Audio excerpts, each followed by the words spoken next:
सबका स्वागत है। आज प्रधानमंत्री नरेंद्र मोदी जी की अध्यक्षता में मंत्रिमंडल की बैठक हुई। उसमें अनेक विषयों पर चर्चा हुई। हमें पता है कि भारत में वैक्सीनेशन अच्छा और तेजी से हो रहा है। आज तक 4,85,00,000 लोगों को 4,85,00,000 टीके लगे हैं, डोसेस मिले हैं। 4 करोड़ से भी अधिक है जिनको एक डोज मिला है, और ऊपर 80 लाख लगभग लोग ऐसे हैं कि जिनको दूसरा डोज भी मिला है। पिछले 24 घंटे में रिकॉर्ड 32.5 लाख 32,54,000 इतने डोसेस कल 24 घंटे में दिए गए हैं। और कितना अच्छा चल रहा है, तेजी से चल रहा है। फरवरी में जहां रोज का एवरेज मंथली यानी 30 दिन का एवरेज रोज 3,77,000 था, मार्च में वो 15,54,000 हो गया, लगभग 4 गुना से ज्यादा बढ़ा। और पिछले सप्ताह में भी रोज 20 लाख हुए और कल 32 लाख हुए। तो भारत में वैक्सीनेशन का काम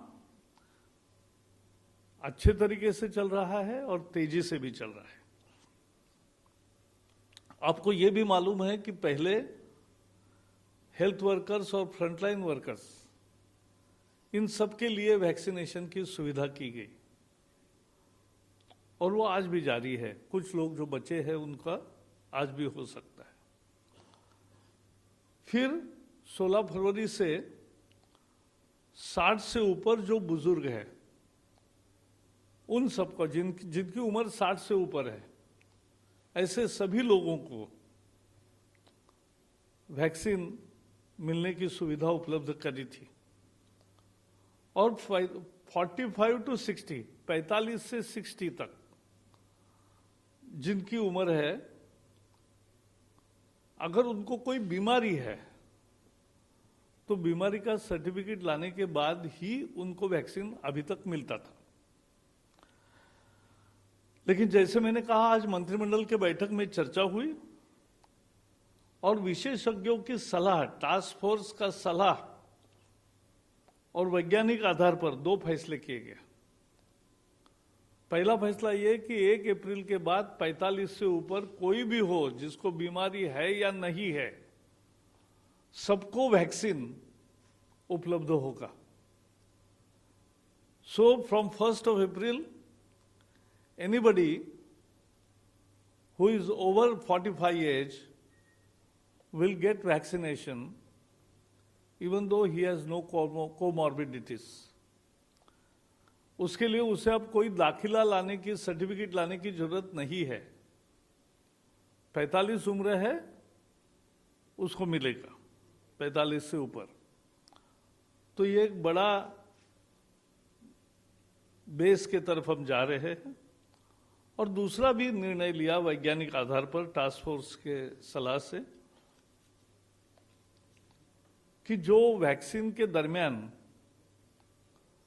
ये पहले बताया था कि पहले डोज के बाद 4 या 6 सप्ताह में ही वैक्सीन लेना चाहिए, दूसरा डोज। लेकिन अब वैज्ञानिकों ने पाया है कि कोविशील्ड का डोज 4 से 8 सप्ताह के दरमियान लेना ठीक है, यानी 8 सप्ताह तक उसका अंतर बढ़ा सकते, उसका लाभ ही है।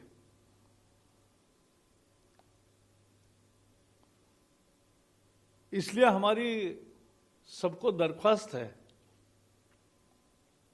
कि जो भी 45 के ऊपर है, सब लोग अपना नाम रजिस्टर करें और अपॉइंटमेंट लेकर वो टीका लगाए, वैक्सीन करे। और एक और बात कहना चाहता हूं कि वैक्सीन पर्याप्त मात्रा में उपलब्ध है, उसकी चिंता करने की जरूरत नहीं है। और भारत को अभिमान है कि भारत के दोनों वैक्सीन बहुत अच्छे सफल है। खुद प्रधानमंत्री ने कोवैक्सीन लेकर एक तरह से उस मुहिम का शुभारंभ किया था। और इसलिए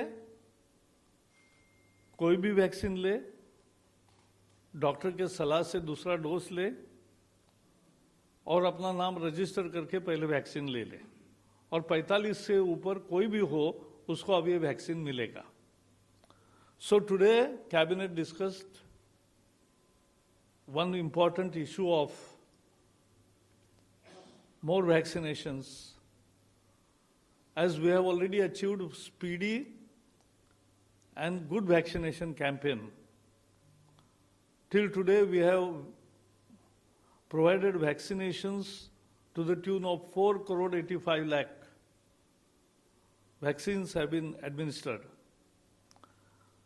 In last 24 hours, more than 32 lakh vaccines were administered. As you know, all the health and frontline workers and people above 60 were allowed to, in batches, in phases, to take vaccines. And even it was allowed that anybody above 45 age with comorbidities will also get vaccine. But now today, after discussion and the advice from the task force and scientists,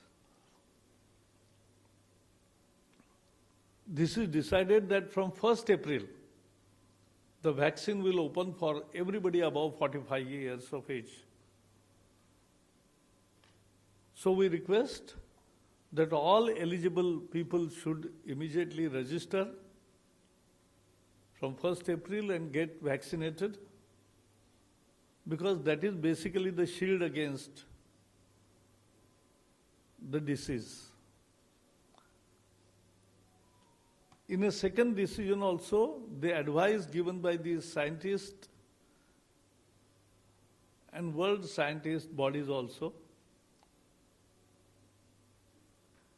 that the second dose can be administered between 4th and 8th week, particularly for Covishield. And let me tell you, so our appeal is that all above 45 should take vaccine as early as possible. That will provide them the shield against the corona disease, and they should register for getting it vaccinated. And also let me clarify that vaccines are available in enough number. There is no scarcity, and supply chains and supply line is intact. And so all should, and I am very sure कि इस निर्णय का सभी लोग स्वागत करेंगे और उत्साह से वैक्सीनेशन के लिए आगे आएंगे। मुझे इतना ही कहना है। नंबर 29। सर, मैं लक्ष्मण हूँ CNBC आवाज से। मेरा सवाल यह है कि कई जगह से ये मांग आ रही कि सरकार निजी कंपनियों को कोरोना वैक्सीन लगवाने की छूट दे दे, वो लोग अपने कर्मचारियों को मुफ्त में लगवाने के लिए तैयार हैं, और साथ ही साथ निजी हॉस्पिटल को भी छूट दे कि वो लोग लगाएं बगैर किसी पाबंदी के। क्या इस पर कोई विचार या चर्चा कैबिनेट की बैठक में हुआ? इसमें तो ऐसा हुआ है, अब 45 के ऊपर के सभी कर्मचारी हो, कोई भी नागरिक हो, वो वैक्सीन ले ही सकता है। और वैक्सीन में सरकार ने ही एक व्यवस्था की है कि जो सरकारी व्यवस्था में वैक्सीन लेगा उसे मुफ्त मिलती है, जो प्राइवेट में लेगा उसको 250 रुपये में एक डोज मिलता है। और कंपनियों ने, अनेक कंपनियों ने ये भी किया कि कर्मचारी वहां जाके अगर प्राइवेट में लेकर आते हैं तो उनको रिइंबर्स भी किया। तो आज निर्णय ये हुआ है, आपका सुझाव हमने सुना है। यस, आपने जो 4 से 8 हफ्ते में जो दूसरी डोज की बात की, उस वो केवल कोविशील्ड के लिए है या कोवैक्स? हाँ, यानी ये अपने डॉक्टर बताएंगे किसको कब लेना है, 4 सप्ताह या 5 सप्ताह या 6 सप्ताह या 7 सप्ताह, ये अपने अपने डॉक्टर बताएंगे। अच्छा, दूसरा एक सवाल ये है कि सर पंजाब में कई केसेस आ रहे हैं और उसमें एक खबर आई है कि 80% के आसपास केसेस वो यूके वेरिएंट है सर, तो ये क्या चिंता? यूके वेरिएंट है, मतलब वहाँ का वो जो वायरस होता है। ऐसा है, ये वायरस, मैं तो कोई इस विषय का, हेल्थ का एक्सपर्ट नहीं हूं, लेकिन मैं इतना जानता हूं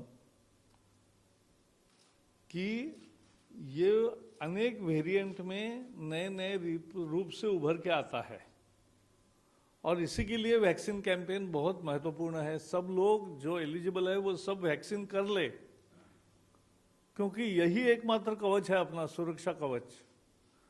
मास्क तो और भी 1.5 साल लगाना ही पड़ेगा, दूरी बनाए रखनी ही पड़ेगी,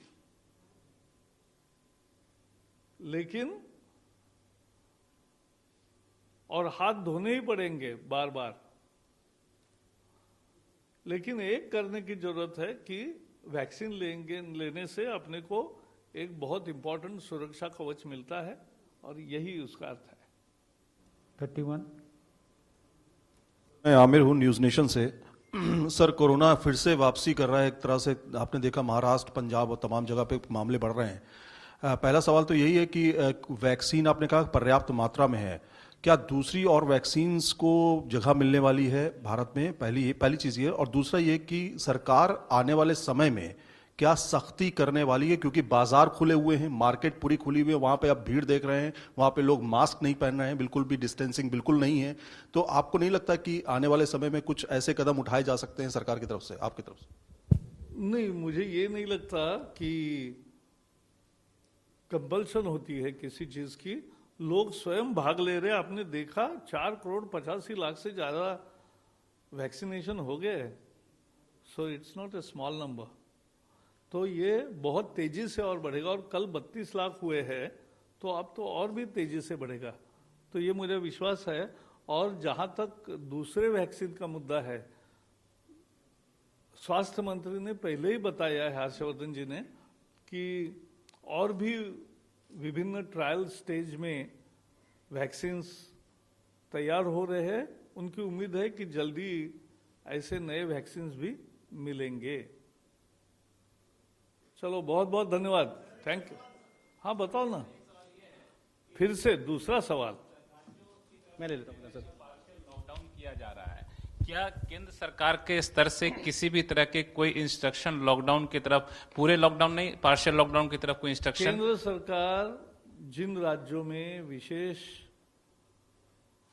ज्यादा केसेस आ रहे हैं उनसे लगातार संपर्क में है, और उपाय पिछले साल सबने देखा है, तो इफेक्टिव मैनेजमेंट होगा और ये नहीं बढ़ेगा, ऐसे हमारी उम्मीद है। सर, 45 साल से कम उम्र के लोगों के लिए वैक्सीन देने पर कोई विचार कर रहे हैं? अरे अभी तो पहले एक देखो, वहां एक सुचारू रूप से सब लोगों का वैक्सीनेशन हो जाए, इसलिए 45 का अभी किया है। वक्त तो बाद में भी आता ही है। सर, प्रकाश सर, आप महाराष्ट्र से ही आते हैं। अगर आप महाराष्ट्र की राजनीति के बारे में बात करें, वहां पे नहीं कर रहा हूं महाराष्ट्र की राजनीति की बात मैं यहाँ इस पत्रकार वार्ता में नहीं करूंगा, क्योंकि उसकी कैबिनेट में कोई चर्चा नहीं हुई। यहाँ केवल कैबिनेट का जो ब्रीफिंग होता है तो करता हूँ, बाकी मैं कभी भी आपको मिलता हूँ, ट्वीट भी करता हूँ, तो आप देखते रहिए, पढ़ते रहिए। चलिए, Thank you, friends. We close the press conference now. मराठ्यांची तळपती तलवार म्हणजे